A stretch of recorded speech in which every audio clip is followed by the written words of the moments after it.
Part 6. Listening to Viewpoints. You will hear a report once.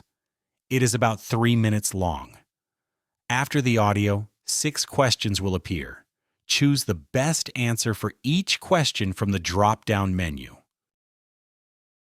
Welcome to City Talk.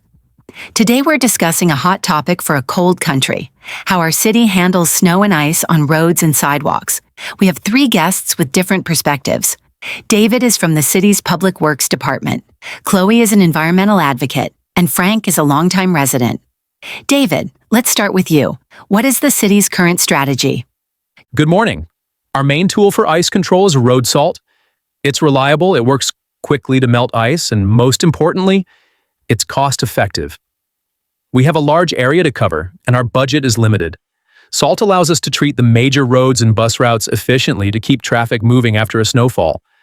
And while that sounds good, the environmental cost is huge. The salt doesn't just disappear. It runs off into our storm sewers and directly into our rivers and lakes. It's toxic to fish and other aquatic life. It also damages the soil and kills trees and plants along our roadways. We're seeing long-term damage. And let's not forget how corrosive it is. It damages our cars, our bridges, and our underground pipes. The repair costs are enormous. I see both sides.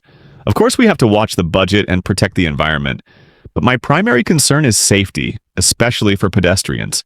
I'm a senior, and the sidewalks in my neighborhood can be treacherous. They often stay icy for days after a storm.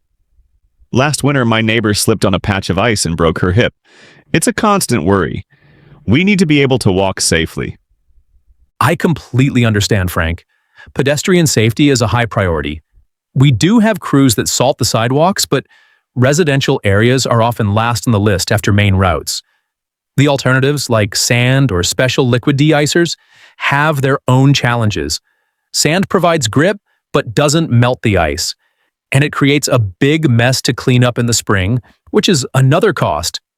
But sand is not toxic. That's a huge benefit. And other cities are experimenting with more sustainable options, like beet juice mixtures or cheese brine. These are effective at much lower temperatures than salt and are biodegradable. Why aren't we using them? It comes down to cost and scale. These alternatives can be 3 to 5 times more expensive than salt. We are actually running a small pilot program this year in one neighborhood to test a beet juice additive. We need to collect data on its effectiveness and operational cost before we can consider expanding it. A citywide program would have a major impact on property taxes. Nobody wants higher taxes. But what is the cost of a hospital visit? Or the cost of being afraid to leave your house all winter?